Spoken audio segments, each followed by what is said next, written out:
회개할 수 있는 은혜, 회개할 수 있는 은혜 이런 제목으로 말씀을 나누도록 하겠습니다.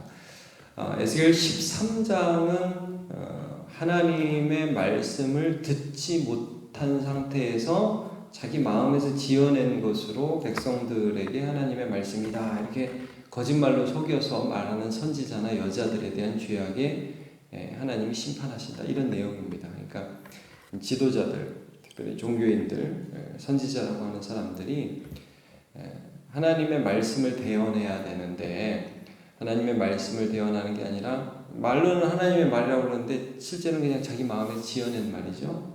하나님과 전혀 상관없는 그런 말들을 이제 지어내서 말을 할 때 하나님이 그들을 심판하시겠다. 이제 이런 내용들이 있습니다. 에스겔은 하나님의 말씀 그대로를 대언하지 않습니까? 우리 예수님께서도 아버지께서 내게 주신 것을 말하고 아버지께서 내게 하라고 하신 것들을 행한다 이렇게 말씀하셨는데 이 당시에 선지자들은 그런 죄악이 있었습니다. 이제 오늘 본문은 어떤 내용이냐면 어제 본문이 선지자들의 죄악이라면 오늘 본문은 그 선지자에게 물으러 오는 백성들의 죄악이라는 거죠. 오늘 본문을 보시면 장로 두어 사람이 에스겔에게 나옵니다. 하나님의 뜻을 묻기 위해서 나오는 거죠. 1절에 보면 그렇게 나오죠.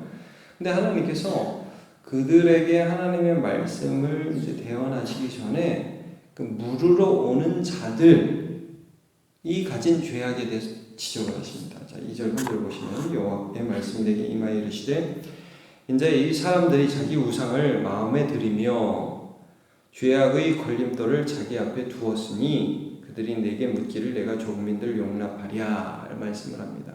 그러니까 지금 하나님께서 에스겔에게 물으러 오는 사람들 얼핏 보면 우리가 이런 생각할 수 있죠. 이렇게 물으러 온다는 게 얼마나 좋은 일이냐, 하나님을 경외하는 일이냐, 이 어려움과 고난 가운데 하나님의 뜻이 무엇입니까? 라고 묻는 게 얼마나 우리에게 필요한 일입니까? 근데 하나님께서 이들에게 어떤 말씀을 합니까? 마음의 우상을 드렸다 이 사람들이.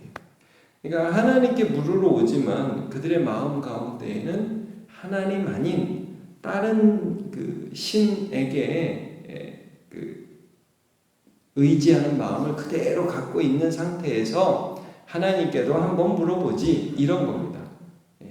하나님이 이걸 용납하시지 않는다는 것이죠. 자, 하나님 보응하신다고 4절 말씀합니다. 그런즉 너는 그들에게 말하 이르라 나 주 여호와가 말하노라 이스라엘 족속 중에서 그 우상을 마음에 들이며 죄악의 걸림돌을 자기 앞에 두고 그런 상태에서 선지자에게로 가는 모든 자에게 나 여호와가 그 우상의 수요대로 보응하리니 말씀을 합니다. 그냥 그대로 마음은 하나님 앞에 죄악을 회개할 마음이 전혀 없고 내 마음은 항상 우상을 따라가요.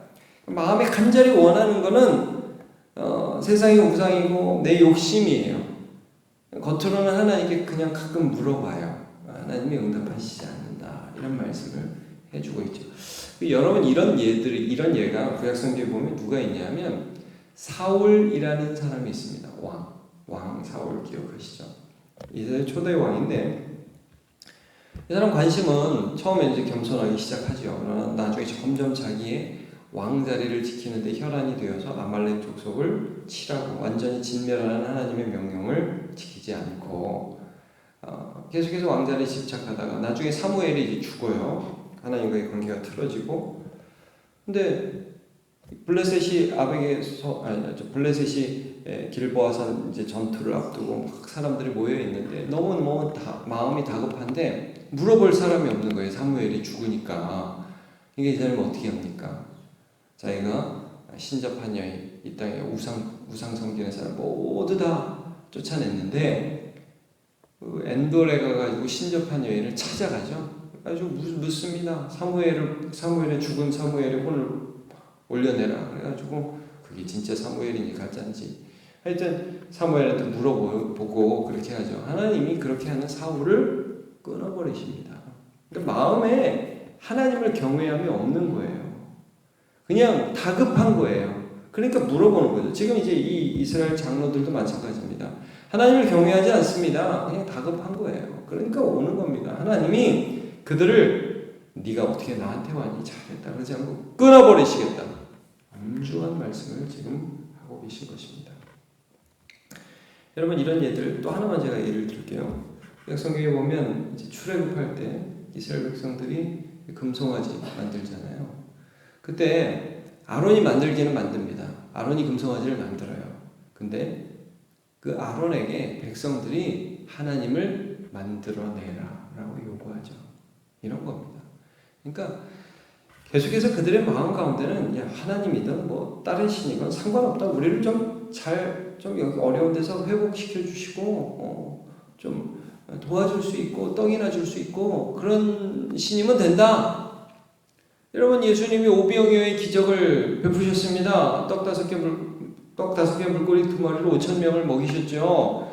그러니까 사람들이 어떤 반응을 보입니까? 우리 왕이 되어달라고. 우리가 항상 먹을 게 부족한데 매일매일 오병이어 해달라고. 그게 여러분 하나님을 섬기는 자세가 아니라는 것이죠. 내가 원하는 걸 달라는 거예요. 그때그때. 물론 알라딘 램프 지니처럼 주인님 뭘 드릴까요? 하는 그런 신을 원하는 거죠. 그게 바로 우상 숭배입니다. 그렇게 나오는 자들, 그들을 내가 진멸하겠다. 그래서 6절에 보면 하나님께서 그 백성들에게 우상을 떠나고 얼굴을 돌이켜 모든 가증한 것을 떠나라 명령하십니다. 그리고 만약에 그렇게 하지 않으면 내가 그들을 백성 가운데 끊어버리겠다. 8절의 말씀을 계속하고 있죠. 선지자도 멸망시키고 그리고 백성의 죄악도 하나님께서 분명히 물으실 것이다 하십니다. 근데 이제 중요한 게 11절이죠. 11절을 보시면 같이 읽어볼까요? 11절 시작. 이는 이스라엘 족속이 다시는 미혹되어 나를 떠나지 아니하게 하며 다시는 모든 죄로 스스로 더럽히지 아니하게 하여 그들을 내 백성으로 삼고 나는 그들의 하나님이 되려 함이라 주 여호와의 말씀이니라. 이 모든 것들을 통해서 하나님이 벌을 내리시고 있는 중입니다. 지금 예루살렘 1차 포로 끌려왔어요. 아직 몇 사람 남아있습니다. 그들도 멸망할 것입니다. 근데 이 모든 것을 통해서 그들이 우상에 미혹되지 않게 하게 하고 죄로 스스로 더럽히지 않게 해서 내 백성으로 삼고 나는 그들의 하나님이 되게 하려는 하나님의 은혜와 긍휼이 지금도 이 심판 가운데에도 계속되고 있다는 것을 지금 말씀해주고 있는 것입니다. 하나님이 그걸 좀 설명하기 위해서 그 다음 12절부터 계속되는 이 말씀들을 해주고 계신데 이 12절부터 나오는 말씀들은 계속 똑같은 패턴으로 이어지고 있습니다. 어떤 나라가 자 여기 보시면 어떤 나라가 죄를 범하면 하나님이 벌을 내리시는데 여기 벌이 13절에는 기근이 나오고 15절에는 짐승이 나오고 그 다음에 17절에는 칼이 나오고 그 다음에 19절에는 전염병이 나오지 않습니까? 이런 어떤 나라가 범죄해서 이런 하나님의 심판이 그 나라에 임하게 된다. 그러면 그 땅에 혹시 조금 괜찮은 사람, 여기 이제 계속 반복되는 사람이 노아, 다니엘, 욥이지 않습니까? 14절에도 나오고 16절에 나오고 18절에도 나오고 20절에도 나오고 그러니까 구약성경에 제일 괜찮은 사람 그런 사람들이 있다고 해도 하나님이 그 사람만 살려주시고 자녀라도 다 죽는다. 어떤 나라가 죄를 범하면 그렇다. 근데요 이스라엘과 유다에 대해서는 어떻게 하시느냐 여러분 21절입니다.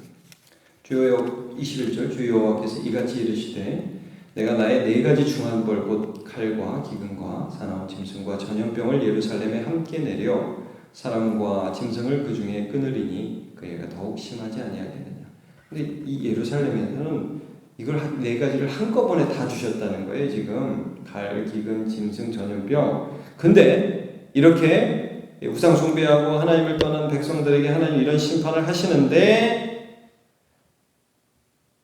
그 앞에서 봤을 때는 노아, 다니엘, 욥도 자기 생명만 없고 자기 자녀는 다 죽는다고 그랬잖아요. 근데 여기 22절 그러나 그 가운데 피하는 자가 남아 있어 끌려 나오리니 이렇게 말씀합니다. 하나님이요 이런 은혜 안 주세요. 죄악에 대해서 심판하고 끊어버리시죠. 근데 하나님의 백성에게 남은 자를 주시겠다. 근데 그 남은 자가 누구냐? 곧 자녀들이라 그랬어요. 자녀들. 그러니까 이스라엘 백성들이 완악하게 우상 숭배하고 하는 그 사람들을 다 끊어버리시고 하나님이 내가 너네하고는 이제 일 안 해. 너네는 이제 끝이야. 이렇게 하지 아니하시고 자녀를 남겨두신다. 여러분 여기서 우리가 생각나는 게 뭡니까? 가데스 바네아에서 12정탐꾼이 갔다가 10정탐꾼이 부정적인 보고를 해가지고 이스라엘 백성들이 광야에서 40년간 빙빙빙 돌면서 다 죽죠. 그러나 유아와 어린아이들은 여호수아와 갈렙과 함께 가나안 땅에 들어갑니다. 은혜라는 거죠.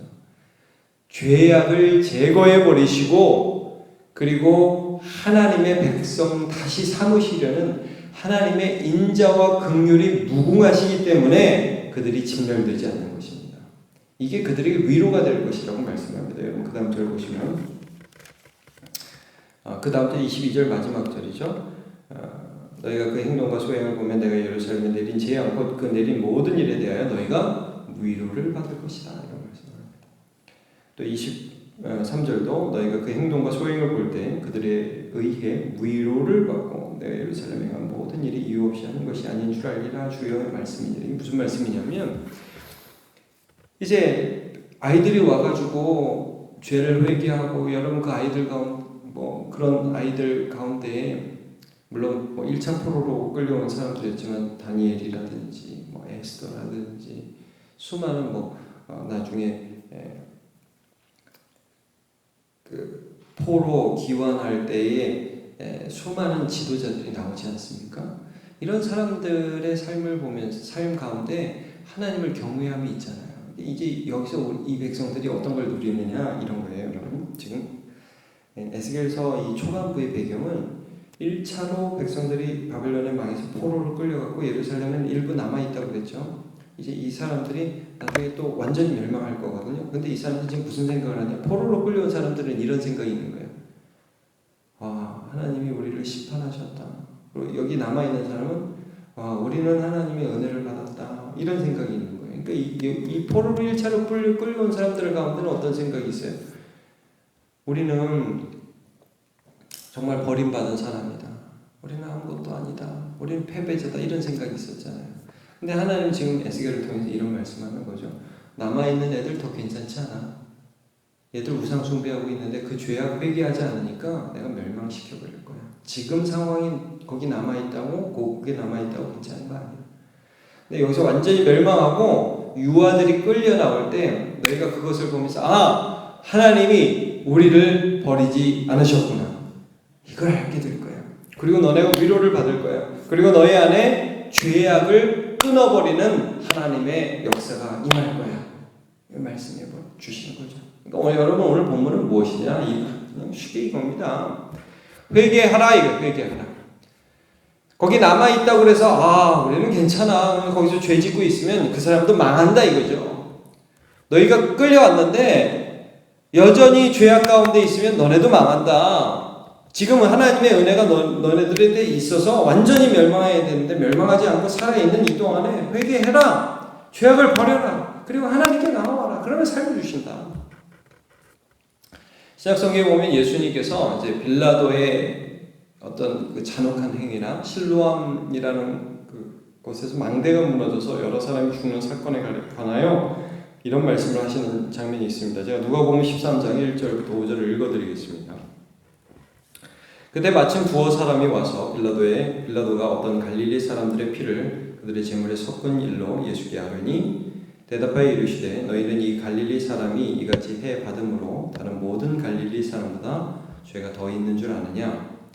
너희에게 이르노니 아니라 너희도 만일 회개하지 아니하면 다 이와 같이 망하리라. 또 실로암에서 망대가 무너져 치어 죽은 18사람이 예루살렘에 거한 다른 모든 사람보다 죄가 더 있는 줄 아느냐? 너희에게 이르노니 아니라 너희도 만일 회개하지 아니하면 다 이와 같이 망하리라. 여러분 이겁니다. 어떤 사람이 망했어요. 아이고 저 왜 망했어요? 예수님께서 이렇게 말씀하시는 거죠. 너네는 그 사람이 너네보다 더 나쁜 사람이라고 생각하니? 아니 너희도 회개하지 않으면 그렇게 망할 거야 라고 경고의 말씀을 주고 있습니다. 그러면 반대로 이거죠. 하나님이 오늘도 우리에게 회개할 기회를 주고 계신 것입니다. 그래서 우리의 죄악을 날마다 하나님 앞에 아뢰고 내 마음에 드는 우상들을 던져버리고 하나님 이러한 죄가 제게 있습니다. 불쌍히 여겨주시고 새롭게 해주시고 다시금 주의 은혜를 부어주셔서 주님 따르게 해 주옵소서. 그리고 하나님의 은혜를 구할 때에 하나님께서 은혜 주시는 것입니다. 은혜 받아 누리고 오늘도 죄악을 버리며 하나님 앞에 나아가 하나님의 큰 은혜 받아 누리는 저와 여러분 되시기를 예수님 이름으로 축복합니다. 기도하겠습니다. 하나님, 이 예루살렘이 망할 때 선지자도 죄악 가운데 있었지만 그러나 이 백성들도 죄악 가운데 있었던 것을 하나님께서 지적하십니다. 우상을 버리지 않고 기도하는 것은 무용지물이다. 죄악을 그대로 마음에 두고 나는 죄질 거야 결심하면서 하나님 앞에 나와서 어떻게 해야 될까요? 묻는 것은 가증한 것이다 라고 말씀하여 주시고 계십니다. 하나님, 오늘도 우리가 하나님 앞에 나와왔는데 내 마음을 하나님 보여주셔서 주님 앞에 가증한 것이 있다면 하나님 그것 내려놓게 해주시고 버리게 해주시고 겸허하게 무릎 꿇고 두 손 들어 주님 앞에 기도할 때에 하나님 우리의 내적인 모든 구석구석이 하나님의 은혜로 깨끗하게 씻김받게 하여 주시옵소서. 그리고 하나님 그렇게 주님 앞에 나아가서 은혜 받게 해주시고 새롭게 되어서 하루도 이 세상 가운데에서 죄에 동참하지 않고 하나님의 은혜를 받아 누리는 자가 다 될 수 있도록 붙들어 인도해 주시옵소서. 감사드리고 예수님의 이름으로 기도합니다.